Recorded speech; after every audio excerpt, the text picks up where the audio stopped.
یا فاطمه چه افتخار با عظمتی داری شما، امام زمانت رو از مرگ نجات دادی. صدا زد سلمان مگه نمیبینی علی رو دارن میکشن، من از مسجد نمیرم تا علی رها نشه. آفرین بر فاطمه زمان. ولی بیا ببین چه دختری تربیت کرد. چند بار چند امام زمانش رو از مرگ نجات داد زینب. هم حسین و بالای سر علی اکبر نجات داد.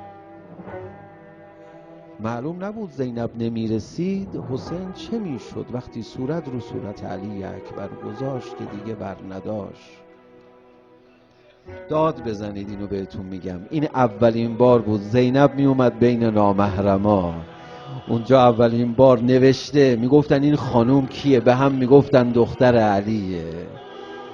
الهی فدای قد و بالای زینب که نمیذاش کسی زینبشو ببینه. نزدیک قبر پیغمبر که میشد دوان دوان میرفت شمع و خاموش میکرد. بابا چرا شمع و خاموش میکنی؟ میفرمود نمیخوام کسی قد و بالای زینبمو ببینه. زینب تماشایی شده یا علی.